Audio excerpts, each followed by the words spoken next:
Emerging market economies, तर म्हणजे जगातले नवे उगवते देश आर्थिकदृष्ट्या इकॉनॉमिकली, विशेषतः ज्यांनी स्टेट कंट्रोल ऑन इकॉनॉमी, अर्थव्यवस्थेवर शासन म्हणजे समाजवादी धोरणं ती सोडली, खुली बाजारपेठ, मुख्यतः भांडवलशाही सूत्र कॅपिटलिस्ट इकॉनॉमी, आणि असलं तर state withdraws from sectors of economy, त्याला नाव मार्केट इकॉनॉमी आहे. मग आणि ज्याला ती इकॉनॉमी समजावून घ्यायची आहे त्याला समजण्याचा सगळ्यात फंडामेंटल नियम आहे law of demand and supply, मागणी पुरवठ्याचा सिद्धांत, की आता स्टेट कॅपिटल एस ही संस्थामध्ये पडून अर्थव्यवस्था नाही चालवणार, अर्थव्यवस्था तिच्या गतीने चालेल. तर तिची गती म्हणजे काय चं उत्तर आहे मार्केट फोर्सेस. का नुसता सबप्राईम क्रायसिस विषय चित्तथरारक आहे, महत्त्वाचा आहे, आजचं जग आणि भारताची इकॉनॉमी समजायलाही महत्त्वाचं आहे. मी म्हणणार करा अभ्यास, मी आज समरी बोलतोय, पण Indian economy can run on its own strength. Okay, हे मी तुम्हाला आत्ताच्या विषयाच्या संदर्भातली एक ओळ आहे आत्मनिर्भर भारत या कन्सेप्ट बद्दलची, की what exactly do we mean by Atmanirbhar Bharat. चाललेले इकॉनॉमिक रिफॉर्म काय आणि ॲडमिनिस्ट्रेटिव्ह रिफॉर्म सुद्धा आहेत आणि असले पाहिजेत, the one that move towards trust based society.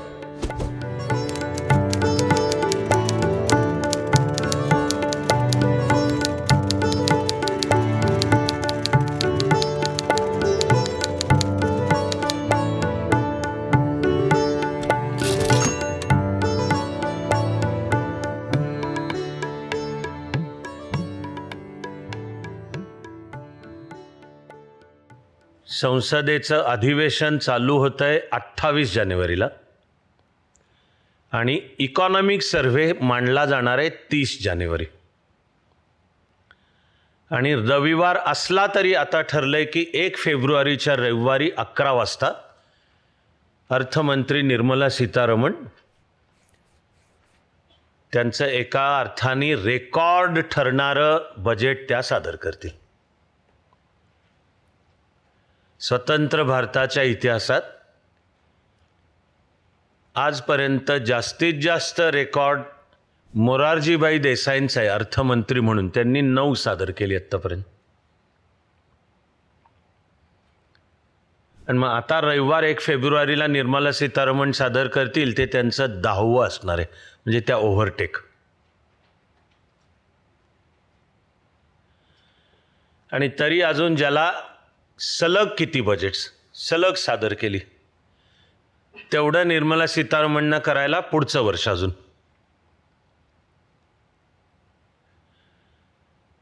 की ज्या बजेटचा तुम्हाला अभ्यास इंटरव्ह्यूच्या तयारीसाठी करावा लागला पाहिजे, पक्क लक्षात ठेवा. करायचा आहे त्याचा सुद्धा, कारण अभ्यास तर आयुष्यभर करायचा आहे. उद्या अधिकारी झालात तरी करायचा आहे, आणि प्रशासनातले अधिकारी झाला नाही तरी जीवनातल्या ज्या क्षेत्रात तिथले अधिकारी.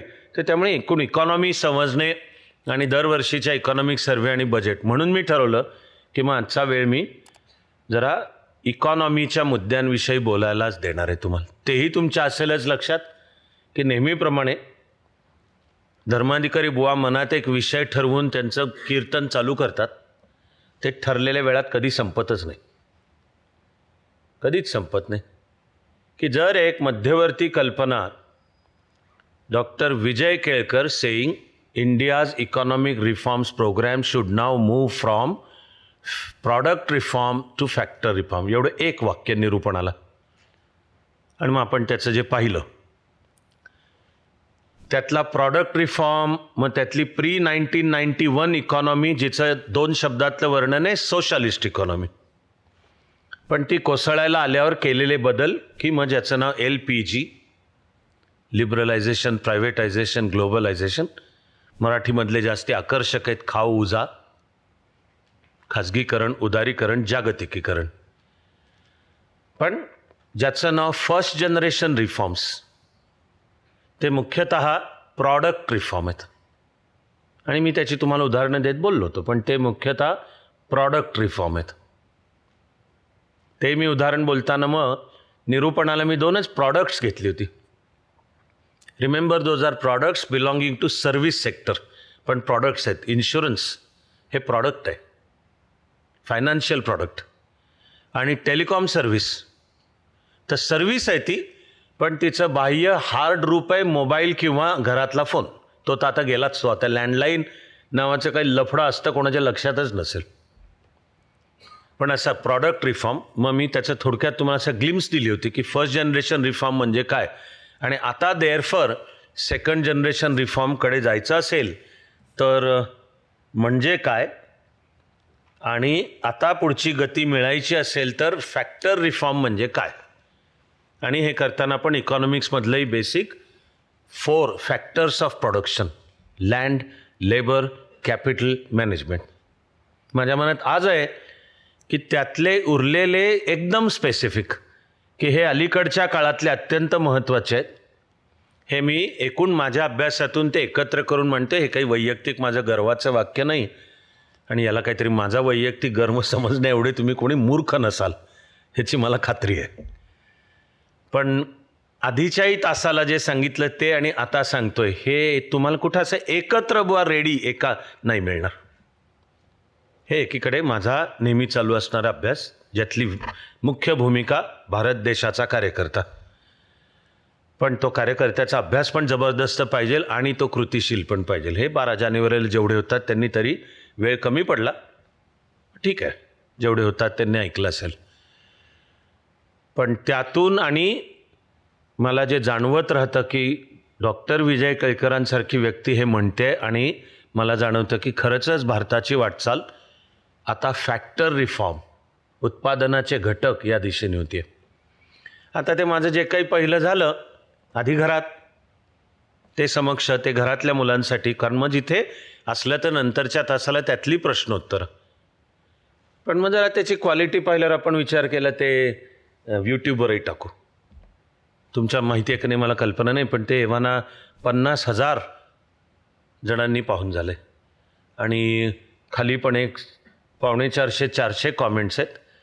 तरी अर्थात आता त्या इकॉनॉमी विषयाला हात लावायच्या आधी मला सहज तुमच्याशी, कारण की जे मुद्दे म्हणणारे त्यालाही मला असलेली शेवटची संधी आहे. मी प्रयत्न करणारे 1-1.5 मिनटात ते 2-3 महत्त्वाचे मुद्दे तर मी आधी पूर्ण करून आपोआप इकॉनॉमीला आपण हात लावणारच होतो. तर मला वाटलं की इकॉनॉमिक्स सर्व्हे, येणारं बजेट ते लक्षात घेता हे इकॉनॉमीचे, आणि विशेषतः त्या इकॉनॉमिक सर्व्हेचाही अभ्यास कसा करा. आणि 30 जानेवारीला तो लोकसभेत सादर केला गेला तर इमिजिएट त्या दिवशी नेटवर तर येतोच, दुपारनंतर येईलच तो इमिजिएट. म्हणजे आपल्याला 31च्या पेपर करताही थांबायची गरज नाही. वृत्तपत्र 30ला सादर केल्या इमिजिएट येतो. इकॉनॉमिक सर्व्हे असतो साधारण 350-400 पानी, पण पहिली 14 पानं, 12, 14, 16 त्याला नाव एक्झिक्युटिव्ह समरी असतं. ती माझं म्हणणे डोळ्यात तेल घालून ती 12, 14, 16 पानं डोळ्यात तेल घालून काळजीपूर्वक वाचली पाहिजेत. शिवाय 30 जानेवारी या दिवशीसुद्धा एकदा तिकडे लोकसभेमध्ये इकॉनॉमिक सर्व्हे सादर झाला की काही चॅनल्स त्यावर अत्यंत अर्थपूर्ण चर्चा करत असतात. थोडं आपलं तिकडे लक्ष पाहिजे की त्यातल्या कोणत्या चर्चेकडे लक्ष देऊयात. मी खरोखर म्हणणार आहे की टी व्हीवरचे चॅनल असू द्यात किंवा ऑफकोर्स मी सध्या सगळ्यांना बिलकुल 100% रेकमेंड करतो. एक तर विऑन channel, WION, world is one news, आणि दुसरा चॅनलचा तो डिजिटल आहे, तो टी व्हीवर नाही, फर्स्ट पोस्ट, एस्पेशली त्याच्यावरचा व्हॅन्टेज विथ पलकी शर्मा. पण याबरोबरीने मग माझा अनुभव आहे काही चॅनल्सवर जे विशेषतः फायनान्स, इकॉनॉमी, बिझनेस या विषयाला वाहिलेले channel, okay, so there is NDTV profit नावाचा चॅनल आहे, झीचा बिझनेस नावाचा चॅनल आहे, CNBC किंवा CNBC आवाज या दोन्हींचे इकॉनॉमी फायनान्सचे स्पेशल चॅनल्स आहेत. आणि यूट्यूबवर सुद्धा काही निवडक जाणकार. मी तुम्हाला उदाहरणार्थ थोडासा निशंकपणे सांगतोय की हा प्रणय रॉय ही व्यक्ती, I have always had a lot of reservations or at times even accusations against Pranay Roy. ते जिथे तपनी जगह पे जे तो मुद्दा आला तर मी तो म्हणीन. पण मी तुम्हाला हे सांगतोय की इकॉनॉमीची चर्चा, इकॉनॉमीचे मुद्दे मांडायचे. तर प्रणय रॉयची चर्चा, त्याच्याबरोबर जे कोणी असतात, एक सुमारीवाला नावाचा एक स्टॅटिस्टिशियन असतो. प्रणय रॉय पूर्वी NDTVचा मालक होता, ते गेली, त्याची मालकी त्याच्या हातातनं गेली सगळी. आता प्रणय रॉय एक यूट्यूब चॅनल चालवतो, डिकोडर असं त्या चॅनलचं नाव आहे. यूट्यूब चॅनलचं नाव डिकोडर असं नाव आहे त्याचं. आणि काही इकॉनॉमीचे जेन्युइन तज्ज्ञ प्रणय रॉयशी बोलायला येतात. एक तर स्वतः प्रणय रॉयला इकॉनॉमी समजते असं मी त्याला सर्टिफिकेट देतोय की आहे, चांगलं आहे, अभ्यास चालू दे, असाच हळूहळू इकॉनॉमी समजू लागेल तुला. आणि त्याच्याबरोबर जे चर्चेला येतात, आता एक शंकर आचार्य नावाची व्यक्ती भारताचे फायनान्स सेक्रेटरी होते,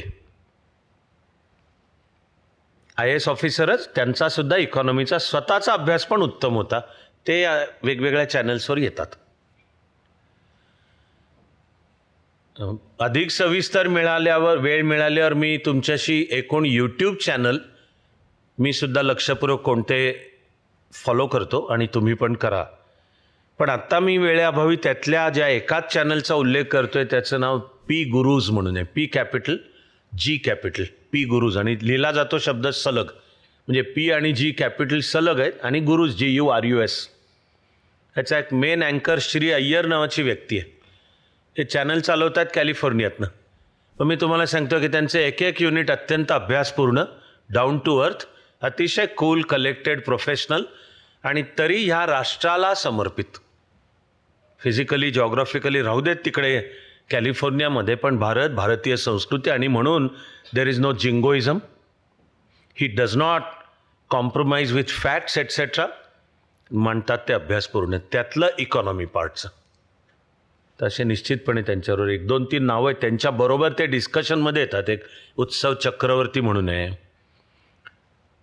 एक शेखर, मी त्याचं बोलता बोलता आडनाव विसरतोय, ते आहे. एक श्रीधर चिंताल्या, हा ते स्वतः इकॉनॉमिस्टच आहे. श्रीधर चिंताल्यासुद्धा असतात US मध्ये पण. किंवा आता प्रणय रॉय बरोबर काही वेळा रुचिर शर्मा येतो. आता मला अगेन आय हॅव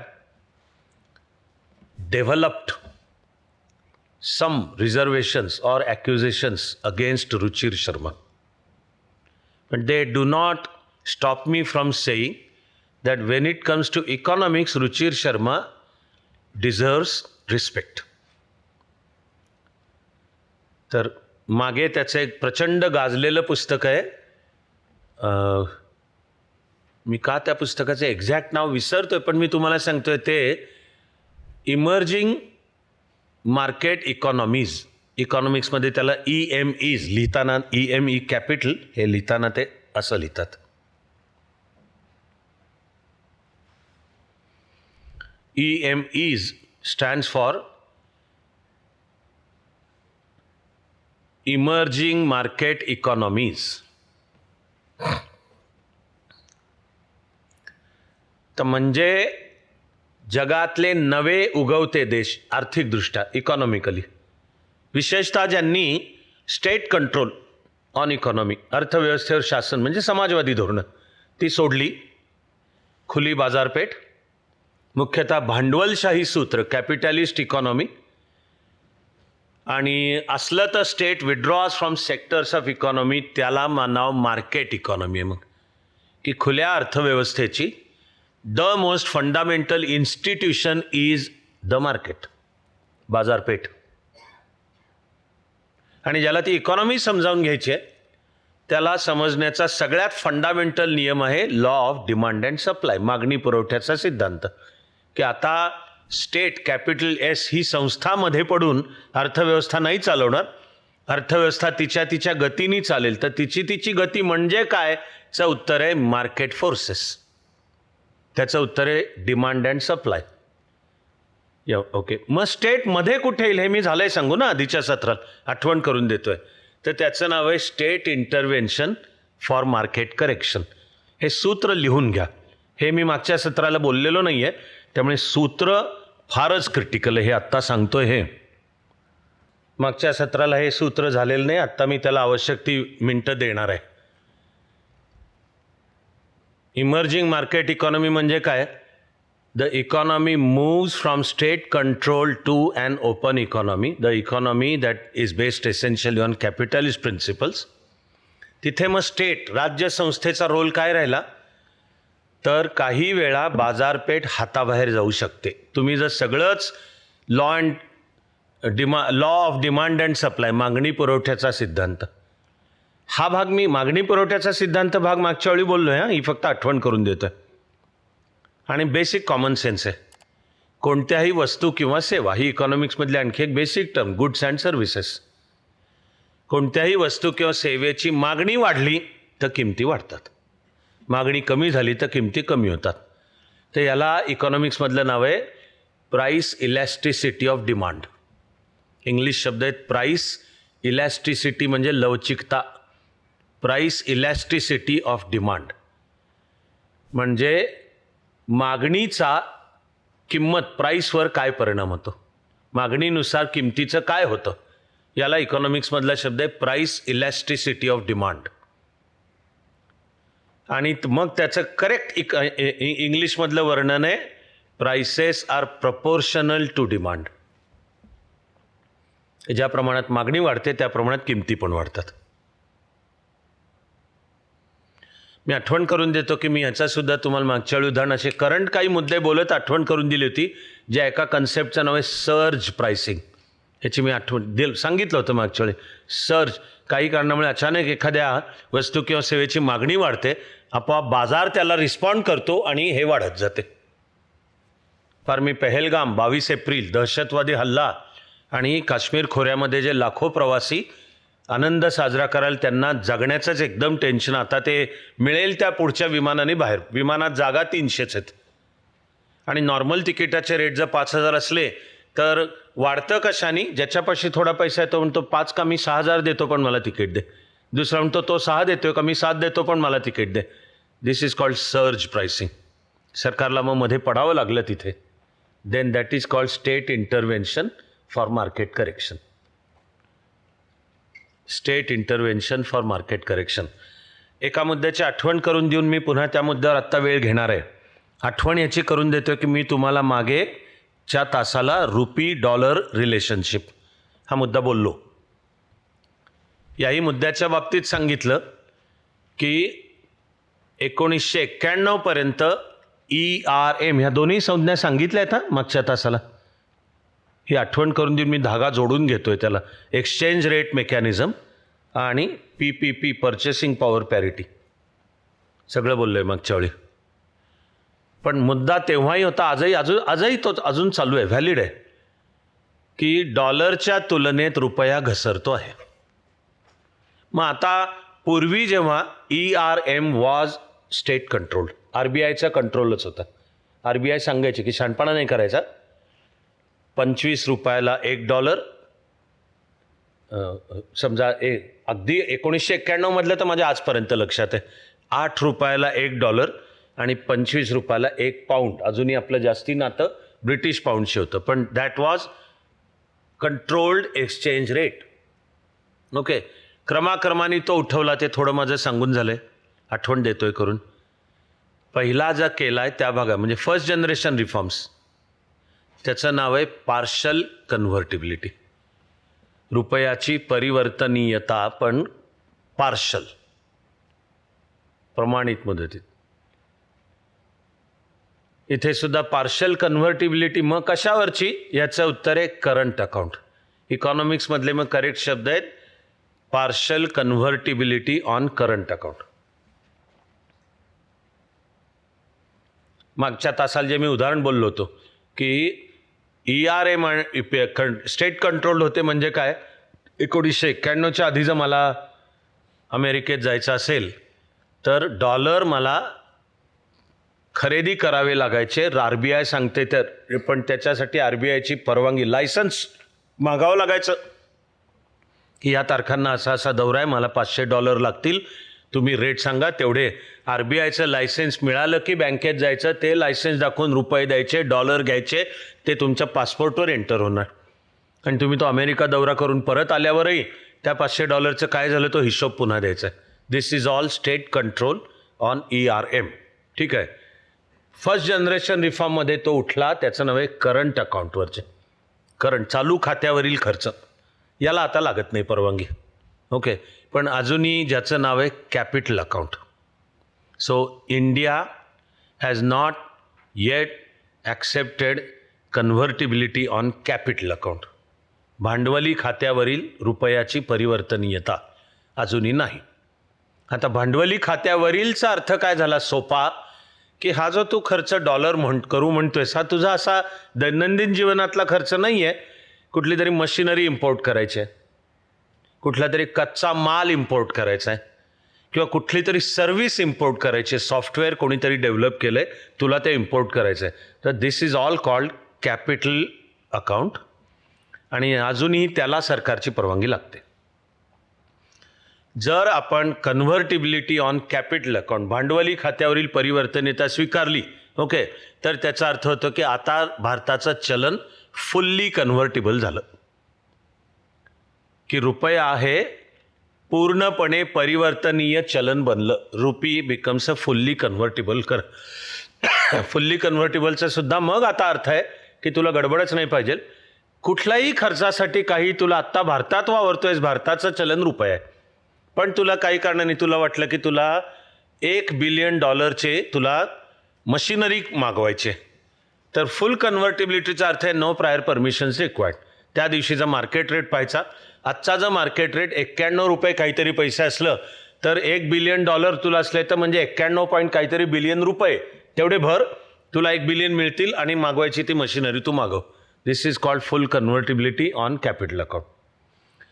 1990च्याच दशकात याच मुद्द्यावर केंद्र सरकारने एक अत्यंत महत्त्वाची समिती नेमली होती, तेही आहे तारापोर समिती.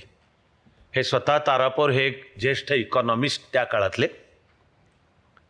दिस was Tarapore committee on a single point of convertibility of rupee. Should rupee be made fully convertible.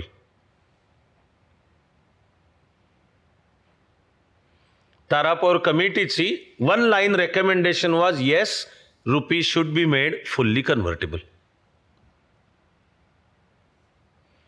मग आपली लोकशाही ज्या तऱ्हेने काम करते, एका वाक्यामध्ये खूप मुद्दे आहेत, पण मी त्याच्यात आत्ता नाही वेळ देत. ते पाहता some important decisions take time. So this one also took time. जसं मागच्या वेळच्या एका सत्रातली आठवण करून देतो की GST, तर एक तर त्यातली सर्व्हिस टॅक्स ही कन्सेप्ट की पहिल्यांदा आली 1992, आणि GST की कर प्रणाली गुंतागुंतीची होतीये, अवघड होतीये, आणि त्यामुळे कर संकलनावर विपरीत परिणाम होतोय. तर ती सोपी करा, कळतंय ना सगळं, पण लोकशाहीमध्ये वळायला काही वेळा वेळ जातो. तेव्हा पार कर प्रणालीचा अभ्यास करून ती सोपी कशी करायची सांगाची एक सदस्य समिती होती, केळकर समिती. हेच डॉक्टर विजय केळकर. तिने अहवाल 2001मध्ये दिला. तो त्यावेळचं, मग आता त्यावेळचं NDAचं सरकार होतं. 2001मध्ये NDA, अटल बिहारी वाजपेयी पंतप्रधान होते. त्याचा मे 2004मध्ये त्या सरकारचा पराभव झाला. UPA सरकार आलं, त्याचे पंतप्रधान तर बनले जागतिक कीर्तीचे स्वतःच जे इकॉनॉमिस्ट आहेत मनमोहन सिंग. सगळे टप्पे त्यांनी पण मान्य केलं होतं GST. प्रत्यक्षात यायला मात्र उजाडावं लागलं. आधी घटना दुरुस्ती सप्टेंबर 2016 आणि GST प्रत्यक्ष रोलआउट 1 जुलै 2017. Unfortunately things take time. तसा हा रुपी कन्व्हर्टिबिलिटीचा पण मुद्दा आहे की तारापोर समितीने शिफारस केली आणि त्यावेळच्या कॅबिनेट्सनी, उदाहरणार्थ मनमोहन सिंग पंतप्रधान असतानाही निर्णय झाला होता की आणायची फुल कन्व्हर्टिबिलिटी ऑन, म्हणजे मग भारताचं चलन जागतिक आणि जगात खुलं बनतं. कोणीही कुठेही त्यांच्यापासचं कोणतंही चलन त्यांच्या इच्छेनुसार रुपयात, आणि कोणीही कोणाही पासचे कुठलेही रुपये त्यांच्या इच्छेनुसार जगातल्या चलनात, मार्केटनुसार त्या दिवशीचे भाव पाहायचे आणि तुम्हाला खुलेपणाने करायला परवानगी, नो कंट्रोल्स. तर 2007 पासून full convertibility on capital account, आणि once you accept convertibility on capital account, rupee becomes fully convertible, असा निर्णय होता एका वेळचा. त्यावेळचे फायनान्स मिनिस्टर होते P. चिदंबरम. पुन्हा आपली लोकशाही धरा, मुळात लोकशाही त्यातली आपली, त्यापायी गोष्टी पुढे ढकलल्या जातात. तर तसे हा निर्णय 1 वर्षांनी पुढे ढकलला गेला. तो जो ढकलला गेला त्यावर्षी बसला अख्ख्या जगाला जबरदस्त फटका, ज्याचं नाव आहे सब प्राईम क्रायसिस. हा एकटा विषय, आज ऑलरेडी मी असे 3 विषय बोलून झाले बरं का, की जो एकटा विषय 1.5 ते 2 तासाचा ऐवज आहे. तर हा नुसता सब प्राईम क्रायसिस विषय चित्तथरारक आहे, महत्त्वाचा आहे. आजचं जग आणि भारताची इकॉनॉमी समजायलाही महत्त्वाचं आहे. मी म्हणणार करा अभ्यास, मी आज समरी बोलतोय, पण बिगिनिंग सप्टेंबर 15, 2008 ही डेट आहे. If you can put a date on it, की when finally the subprime crisis exploded, then it is September 15, 2008. अधिक तपशील योग्य वेळ किंवा तुम्ही लक्षात ठेवून प्रश्न पाठवल्यावर पुढच्याला सांगेन. त्यामुळे हा कन्व्हर्टिबिलिटीचा मुद्दा पुढे ढकलला गेला. ओके, आजपर्यंत तो आलेला नाही. कारण दरवेळी जरा काहीतरी आता नीट होतंय आणि रुपी करन्सी म्हणून स्टेबल होती असं वाटेपर्यंत काहीतरी पुढचं संकट येतंय. जसा मधला मोठा फटका कोरोनाचा आहे. ओके, आणि अजूनही आज मी तुमच्याशी बोलतोय 22 जानेवारी 2026 सुद्धा जागतिक अर्थव्यवस्था कोरोनापासून अजूनही सुधारून नॉर्मलला आलेली नाही. ओके, पण त्यामध्ये भारताची अर्थव्यवस्था आली आहे. वर्ल्ड इकॉनॉमिक फोरमची आत्ता डॅव्होसमध्ये मीटिंग चालू आहे. वर्ल्ड इकॉनॉमिक फोरम ही बॉडी आहे खाजगी, हिचा मूळचा संस्थापक क्लॉस श्वाब, SCHWABB, क्लॉस श्वाब ही व्यक्ती, हा अमेरिकन आहे. पण जगातले सगळे पॉवरफुल देश, पॉवरफुल इकॉनॉमीज आणि पॉवरफुल, ज्याला इंग्लिश नाव आहे हेज फंड मॅनेजर्स, म्हणजे ज्यांच्याकडे इन्व्हेस्ट करायला प्रचंड पैसा आहे, हे सगळे वर्षात एकदा तिथे डॅव्होसला जमा होतात. नुसता वर्ल्ड इकॉनॉमिक फोरम हा एक आणखी 1.5-2 तासाचा स्वतंत्र एकटा विषय आहे. आत्ता मी संदर्भ फक्त का देतोय, त्या वर्ल्ड इकॉनॉमिक फोरमनी काल तिकडं रिपोर्ट एक डिक्लेअर केला आहे. त्याचं नाव असतं वर्ल्ड इकॉनॉमिक आउटलुक रिपोर्ट. ते जाहीर करतात. आत्ता मी तुम्हाला सांगितलेलं विधान त्या रिपोर्टमधलं आहे. मला माहिती आहे माझा अभ्यास काय असतो आणि त्यासाठी मला वर्ल्ड इकॉनॉमिक फोरमची सुद्धा गरज नाही आहे. पण वर्ल्ड इकॉनॉमिक फोरमसुद्धा दाखवून देते की त्यांचा पण अभ्यास माझ्या एवढा आहे. वर्ल्ड इकॉनॉमिक फोरमनी काल की ग्लोबल इकॉनॉमिक आउटलुक,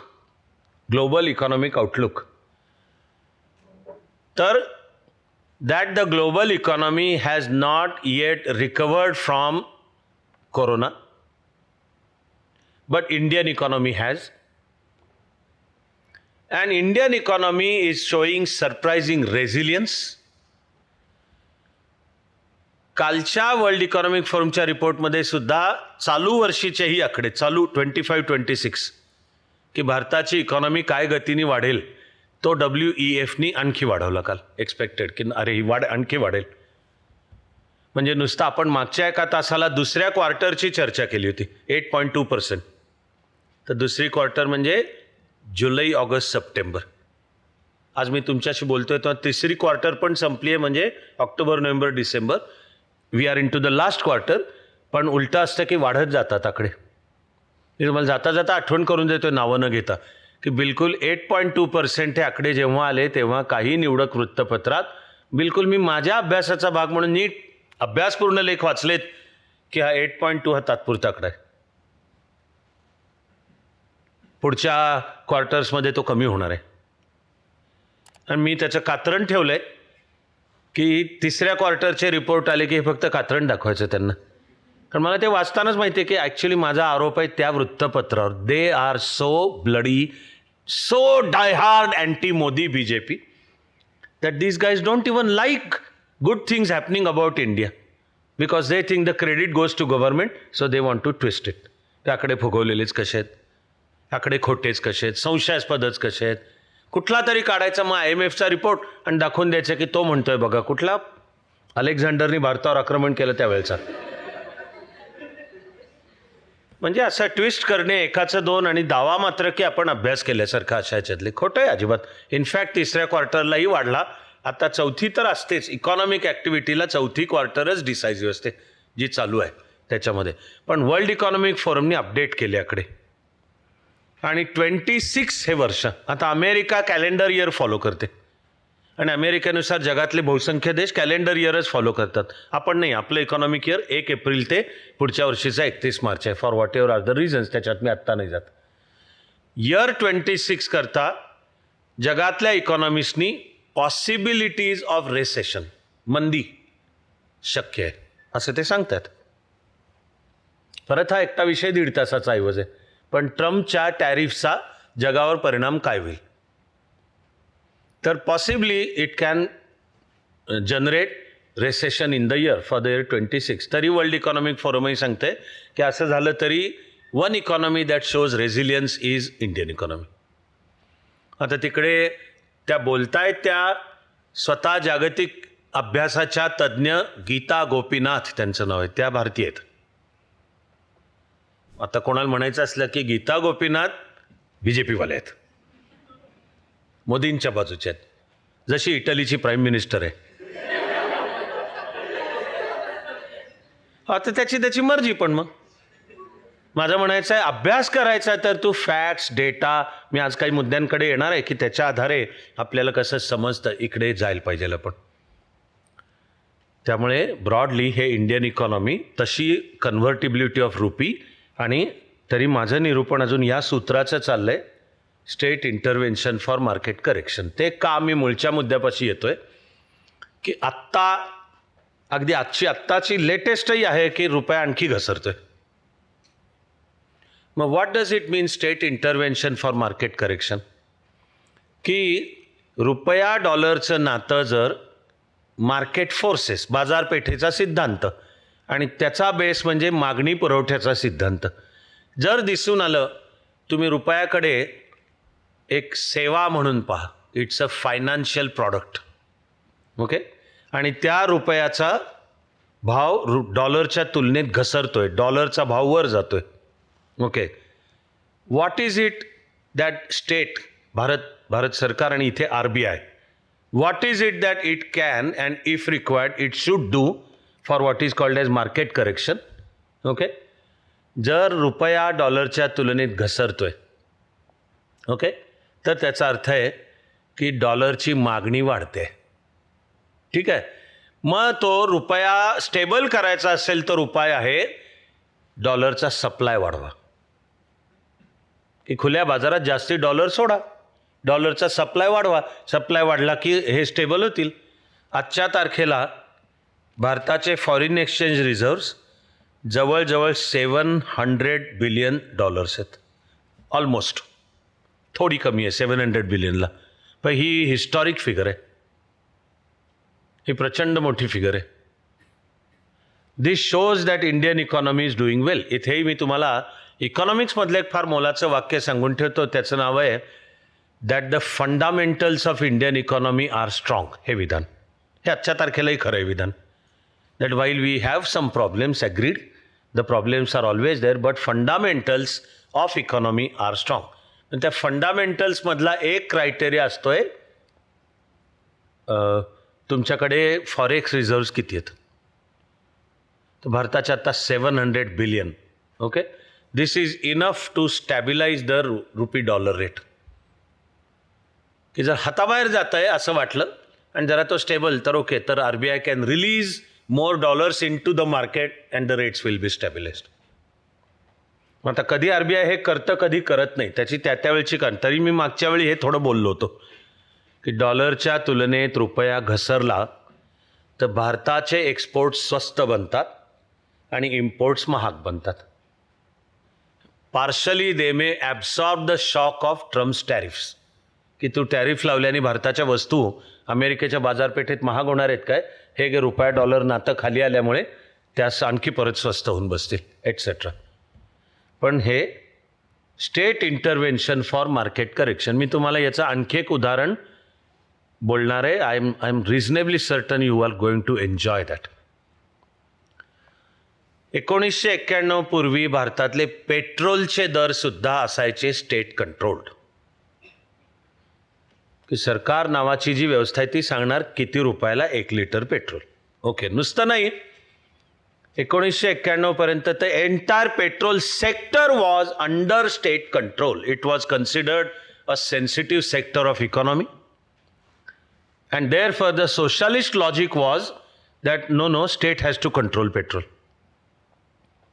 विकासाकरता मूलभूत अत्यावश्यक गोष्ट आहे. भारत त्यात स्वयंपूर्ण नाही. आपल्याला अजूनही पेट्रोल मोर दॅन 85% अजूनही आपण इम्पोर्टवर अवलंबून आहे वगैरे.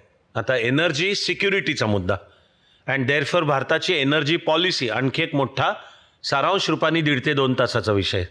असे मी उल्लेख करून पुढे सरकतो की त्याच्यात मी आत्ता नाही जातोय. पण त्यामुळे असं मानलं गेलं की नाही पेट्रोल सेक्टरवर सरकारचं नियंत्रण पाहिजे. पोस्ट 1991 जसा स्टेट कंट्रोल कमी करत आणायचा, ठीक आहे, तशी खरंच फायनली ती वेळ आहे 2008-9 काळ आहे तो की all state control over petroleum prices in retail market they were taken away. मी शब्द खूप सावध वापरले. आता इकॉनॉमिक्समध्ये सुद्धा काय सगळीकडेच शब्दांचा अर्थ समजून शब्द योग्य वापरावे लागतात. त्यामुळे पेट्रोलवरचं नियंत्रण उठवलं म्हणजे काय केलंचं उत्तर आहे रिटेल. आपण जे खरेदी करतो की मोटरसायकल स्कूटर आपली कार नेऊन पेट्रोल पंपावर लावायचे, पेट्रोल भर, किती झालं त्यानुसार त्याचं भावाचं नियंत्रण सरकारने काढलं. तरी आजच्या तारखेला लक्षात घ्या की अजूनही भारतातलं पेट्रोलियम मॅन्युफॅक्चरिंग किंवा पेट्रोलियम इम्पोर्ट अजूनही स्टेट कंट्रोल आहे. म्हणजे पेट्रोलियम सेक्टर पूर्णपणे डिकंट्रोल केलेलं नाही. पेट्रोकेमिकल सेक्टरमध्ये भारतीय कंपनीज आहेत, Reliance being one of the most important ones. पण अजूनही ह्या पेट्रोलियम सेक्टरवर स्टेट कंट्रोल अजूनही तो पूर्णपणे काढलेला नाही. Be it Indian Oil Corporation और ONGC एटसेट्रा. पण रिटेलमधले पेट्रोलचे भाव decontrol, that's the word. Finally the retail prices of petrol were decontrolled by around 2009. आता मी डॉलरबद्दल बोललेलो असल्यामुळे तुम्हाला हा भाग समजायला सोपा जाईल की काही कारणामुळे जर भारताच्या बाजारपेठेत पेट्रोलचे भाव वर जाऊ लागले, परवडणार नाही ते. सरकार नावाच्या व्यवस्थेला सामान्य माणसाचा विचार केलाच पाहिजे. आणि आता पेट्रोल ही काही मुठभर श्रीमंतांची गोष्ट नाही, प्रत्येकाची सामान्य आहे, त्याला आवश्यक असते.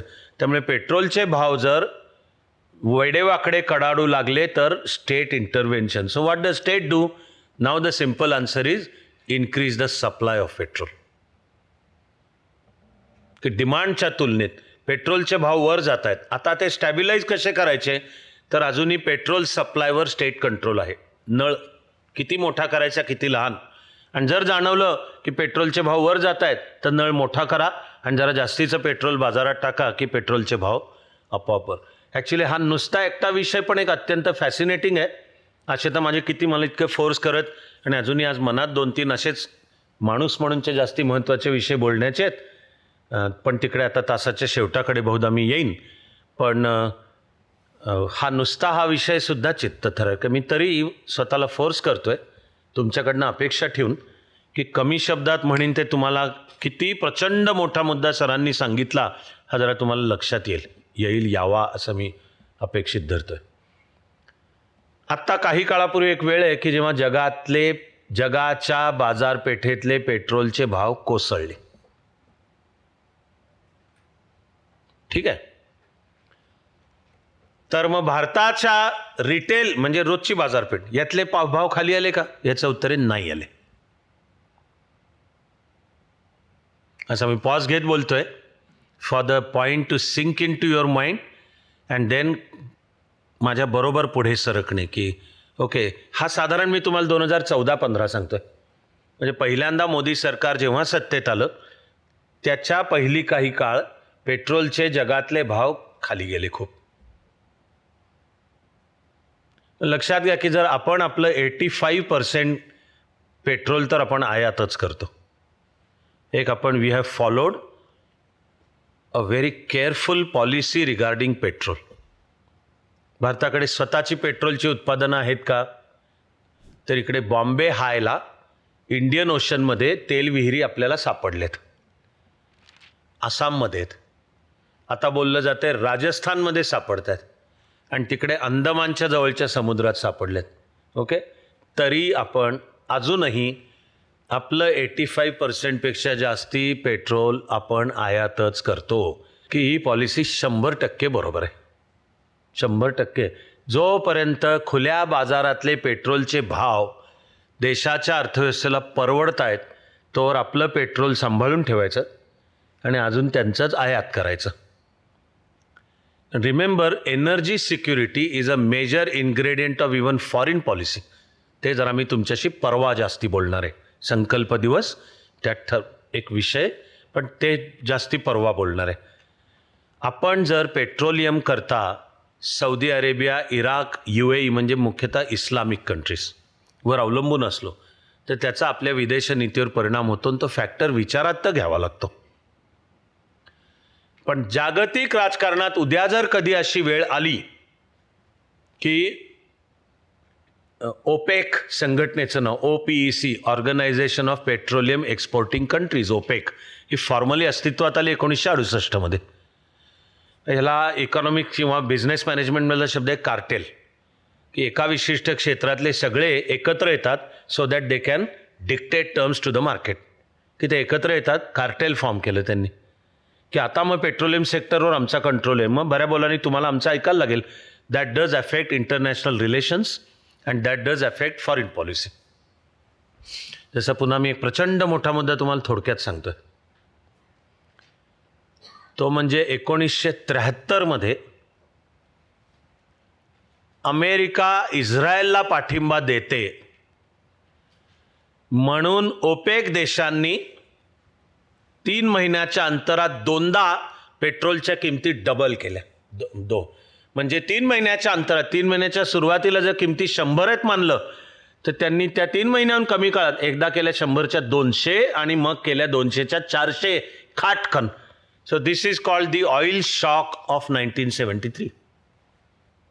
नुसता हा एकटा विषय 1.5 तासाचा ऐवज आहे. आत्ता मी फक्त असं 2-3 ओळीत तुम्हाला त्याचा सारांश सांगतोय. The oil shock of 1973. 3 महिन्याच्या अवधीत ओपेकनी 400%, कारण ते कंट्रोलच करत होते मार्केट. आता भारतालाही त्याचा त्रास सोसावा लागला, कारण आपण पेट्रोल आयातच करत होतो. बोंबाबोंब भारतालाही त्याचा त्रास सोसावाच लागला. पण आता आपण जी energy policy as a broad issue and within which our policy regarding petroleum, ती मी तुम्हाला सारांश रूपाने थोडक्यात पण एकदम करेक्टच सांगतोय की जोपर्यंत खुल्या बाजारातले भाव आपल्याला परवडत आहेत तोवर आयात करत राहा, आपले पेट्रोलियमचे साठे राखून ठेवा. उद्या जर जागतिक राजकारणात किंवा जे काही जगात घडतंय, मी एक उदाहरण बोलणार आहे, अशी जर वेळ आली की पेट्रोलियम सप्लाय करणारे देश म्हणाले देत नाही तुम्हाला पेट्रोल, चला ओके, आपल्याला त्यांना म्हणलं पाहिजे की ठीक आहे ठेंगा, त्या पेट्रोलचं काय करा. ह्याला मराठी समृद्ध भाषेमध्ये अप्रतिम वर्णन आहे एकदम, कुठे ठेवा नेमकं. खूप मोह आवरतोय मी, पण भारत सांगू शकतो की ठीक आहे नो प्रॉब्लेम. आता आम्ही आमच्या सोर्सेसमधनं आम्ही शिवाजी आपण एनर्जी पॉलिसी, तरी मी स्वतःला फोर्स करतोय पुन्हा प्रचंड मोठा विषय 2-3 ओळीत. I am telling you we are following a very careful, extremely intelligent energy policy that looks forward to developing India and at the same time strengthening India's position in the world. या वाक्याचा मी तुम्हाला सारांश बोलतोय. तुमच्याशी मी आज बोलतोय त्या तारखेला साधारण 450 गिगावॉट हे आपलं इलेक्ट्रिसिटी प्रोडक्शन आहे. साधारण म्हणजे एक्झॅक्ट नाही हा आकडा, पण मी एक ढोबळ मानाने सांगतोय तुम्हाला. थोडा जास्ती आहे, 450 पेक्षा थोडा जास्ती आहे. मी 75 सोनेरी पानं लिहिताना जे 1 सोनेरी पान एनर्जी सिक्युरिटीवर लिहिलं आहे त्यावेळेला 400 होतं, पण त्यावेळेला ऑलरेडी आपल्या टोटल एनर्जी मिक्सपैकी 40% रिन्युएबल सोर्सेसमधनं, म्हणजे 150 गिगावॉट. आणि हा भारत जगाला सांगतोय आणि काम तसं करतोय की बाय 2030 आम्ही 1000 गिगावॉटवर जाऊ, पण त्यातलं 50% म्हणजे 500 गिगावॉट आमचा अल्टरनेटिव्ह सोर्सेसद्वारा असेल. I hope the data now speaks to you. I hope the data speaks volumes to you. अजून सुरू झालं नसेल तर आठवण करून देतोय की ज्या देशाचं एकूण एनर्जी प्रोडक्शन डिसेंबर 2015 मध्ये होतं 177 गिगावॉट. डिसेंबर 2015 का बेंचमार्क म्हणून सांगतोय? पॅरिस करार. तो देश पुढच्या 5 वर्षात 2015 पासून 22 177 गिगावॉटचा पोचला 400 गिगावॉटवर. 2015 मध्ये ज्या देशाचं टोटल इलेक्ट्रिसिटी प्रोडक्शन 177 गिगावॉट आहे, तो 2022 अखेर रिन्युएबल सोर्सेसचं उत्पादन 150 गिगावॉट करू लागलं. I hope your mind tells you की जर उद्या संकटाची वेळ देशावर आली अशी की whatever are the reasons, आणि ती येऊ शकते हे सांगतोय बरं का, की चल तुम्हाला देतच नाही पेट्रोल, काहीतरी करून हे ओपेक आणि प्लस अमेरिका, शिवाय ही ट्रम्पची अमेरिका की ट्रम्पने आता व्हेनेझुएला ताब्यात घेतलं. इराणचं तो काय करतोय कळेल येत्या काही दिवसात, पण इराणवर सँक्शन्स असल्यामुळे इराणकडनंही तेल घ्यायला बंदी, रशियाकडनंही तेल घ्यायला बंदी. सगळं मिळून ट्रम्पच्या म्हणण्याचा अर्थ काय की घ्यायचं ते तेल आमच्याचकडनं घ्या, ते आम्ही सांगतो त्या भावाने घ्या, नाही तर तुम्हाला चल देत नाही. उद्या जर काही वेळ आली की तिकडं ट्रम्पच्या प्रेशरखाली एकूण जागतिक पेट्रोलच्या शक्ती म्हणू लागल्या तुम्हाला देतच नाही पेट्रोल, तर Bharat can survive and still grow. हे त्या एनर्जी पॉलिसीचं मी तुम्हाला फायनल आउटकम सांगतोय, that we are building towards that. And more the world knows that they will think 10 times before threatening India with stoppage of supply of petrol, because they know की ते करायला जा तुम्ही तरी भारत सर्वाइव्ह होणार आहे. मग तुमच्याकडे पण बघतो बेटा की ही जी भारताची ताकद वाढवणे आहे की तू कर बंद, तू मग आमचा कर, मग तुझ्याकडे बघतो मी. मग ह्याच्या अनेक गुंतागुंतीचे पण पेट्रोल तर त्यामुळे ब्रॉड पॉलिसी प्लस आता तर मी तुम्हाला डेटा सांगितला की आत्ताच्या म्हणजे 2030 भारत म्हणतो 1000 गिगावॉट, की ज्यातले 500 गिगावॉट तर अल्टरनेटिव्ह सोर्सेस. म्हणजे आत्ताचं जे टोटल इलेक्ट्रिसिटी प्रोडक्शन आहे, ज्यावर देशाची दिसते ती प्रगती, चालणारे कारखाने, हे आपण आत्ता इथे बसलो त्याच्या सकट, ओके, त्यापेक्षा जास्ती अल्टरनेटिव्ह सोर्सेसमधनंच असेल आपल्याकडे. So Indian economy can run on its own strength. Okay, हे मी तुम्हाला आत्ताच्या विषयाच्या संदर्भातली एक ओळ आहे आत्मनिर्भर भारत या कन्सेप्टबद्दलची, की what exactly do we mean by Atmanirbhar Bharat, की तो इंटरडिपेंडंट आहे, इंटरलिंक्ड आहे, आणि अशा जगात भारत एक भूमिका बजावेल, बरोबर आहे. पण म्हणून जर कोणी विचार करू लागला की भारताला कोणत्या तरी मुद्द्यावर आपण आयसोलेट करू, एकटं पाडू, तो वो होणे का नाही आहे. आणि मग Bharat is in a position to retaliate. तर पेट्रोलच्या बाबतीतलं त्यामुळे state intervention for market correction, हा जो मी आत्ताचा मुद्दा तुम्हाला सांगतोय, तो पेट्रोल किंवा रुपी या प्रॉडक्ट्सच्या संदर्भात मी म्हणलो, ते म्हणताना अनेक मुद्दे जे उपस्थित झाले. ॲक्च्युली माझं मन इथल्या माझ्या नोट्स सांगतायत की अजूनही इकॉनॉमीचे काही मुद्दे आहेत, पण आता मला मे बी अजून लेट मी सी. एक तर मी एकाखाली एक काही कायदे सांगतो, आता ते उतरवूनच घ्या. India is undertaking capital market reforms.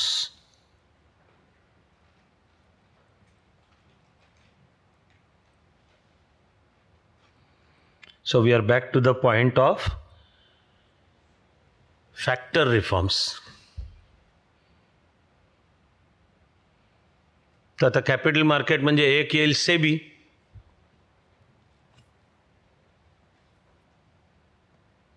हा एकटा विषय परत 1.5 ते 2 तासात, आणि कळवण्यास अत्यंत दुःख वाटते की इतका वेळ आत्ता नाही देता येणार. एक एक विषय चित्तथरारक निश्चित आहे. स्वातंत्र्यानंतर जेव्हा आपण सोशलिस्ट पॉलिसी स्वीकारल्या त्यावेळेला तर मुळे प्रायव्हेट सेक्टरचं नरडच आवळलेलं होतं.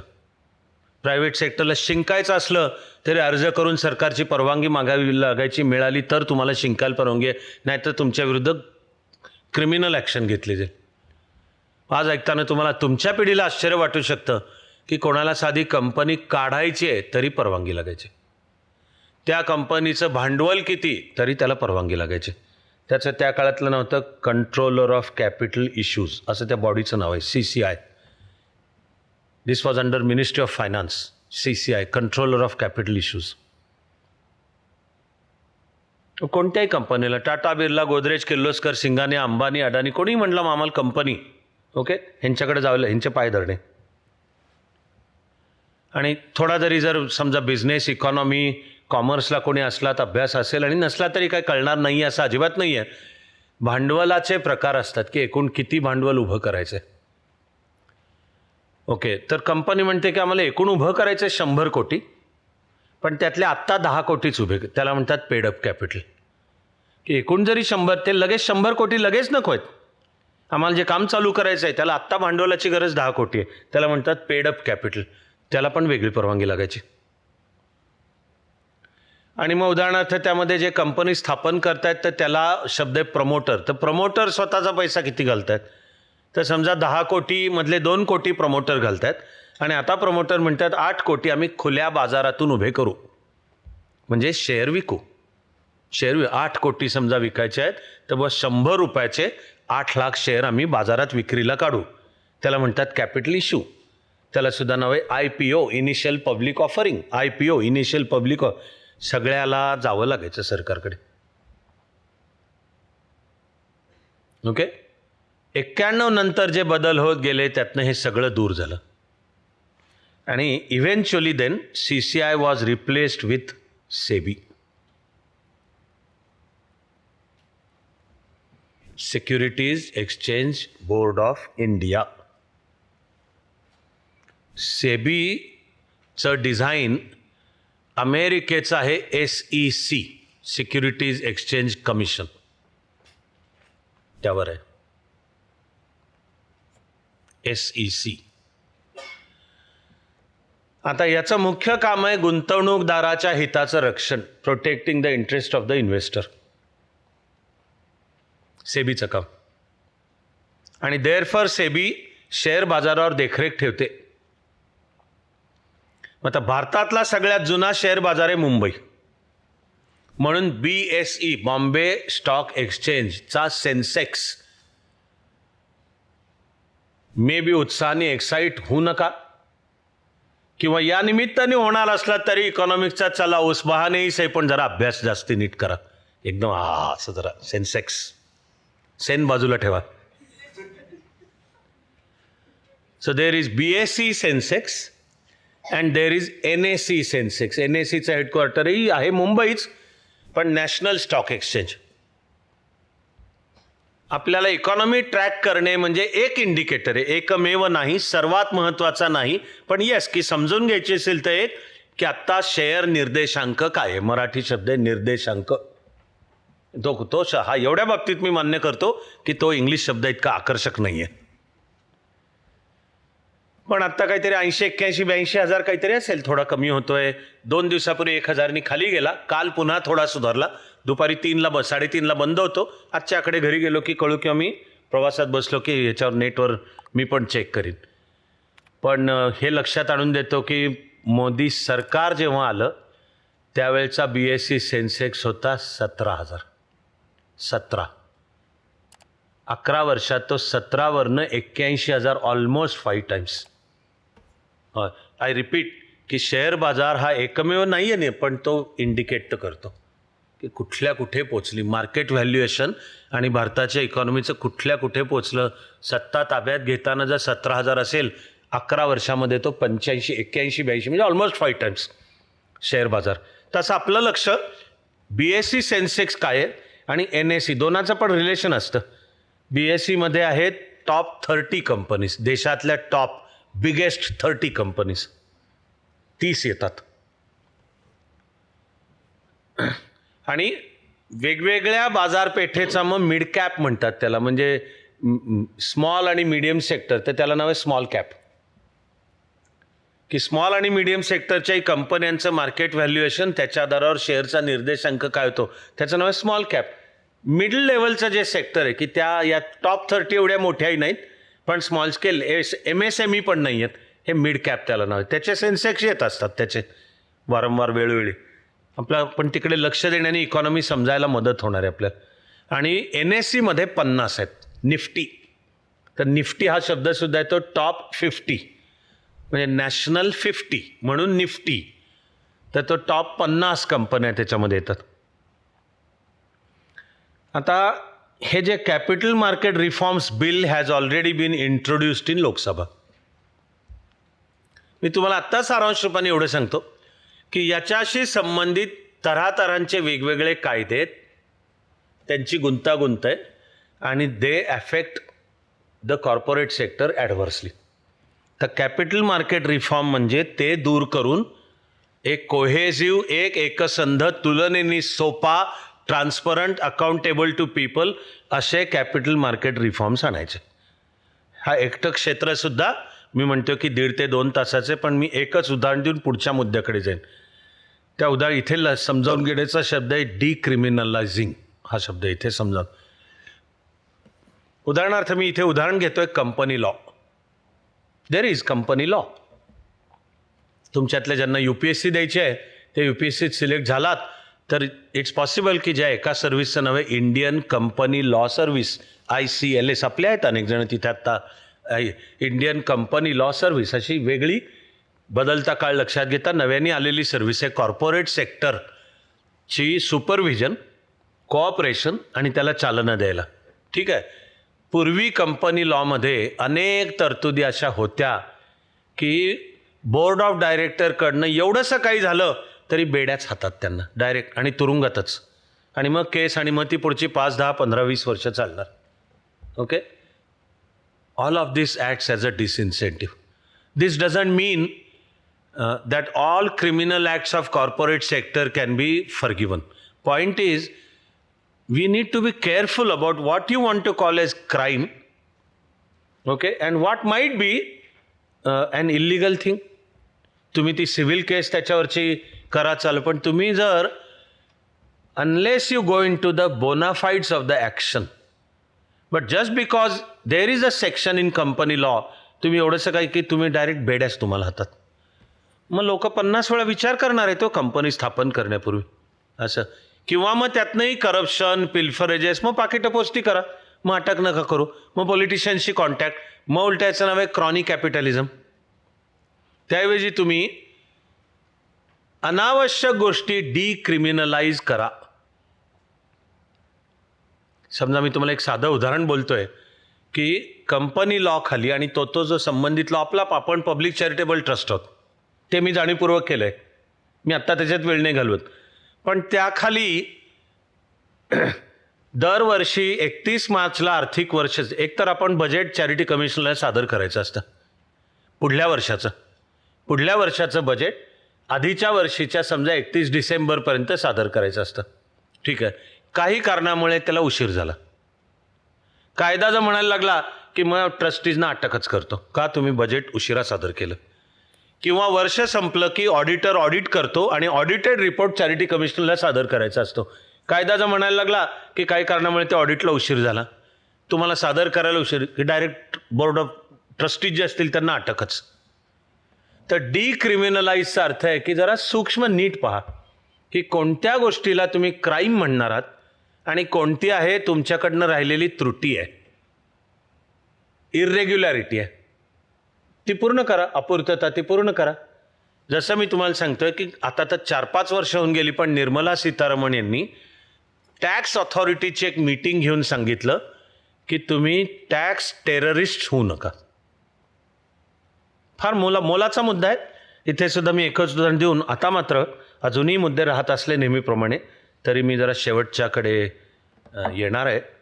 माझ्या जीवाची कालवाकाल होती आहे, कारण खरं मला अजूनही इकॉनॉमिक सर्व्हे समजावून घेणे आणि हे जे 1 फेब्रुवारीचं बजेट ऐका तर तिकडे कशाकडे लक्ष द्या हे अजूनही सांगायचं आहे. लेट मी सी बजेटपूर्वी मी सांगू शकतोय का, पण आता शेवट करताना काही त्याहून जास्ती महत्त्वाचे मुद्दे मला बोलायचेच आहेत, म्हणून मी तिकडे वळणार आहे.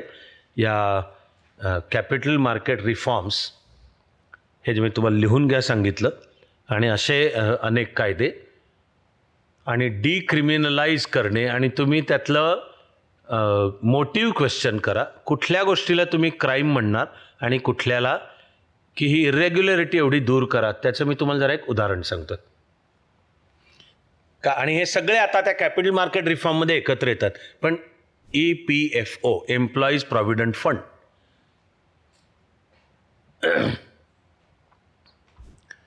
मी थोडक्यात सांगायला पटकन मुद्द्याचंच पूर्ण करतोय.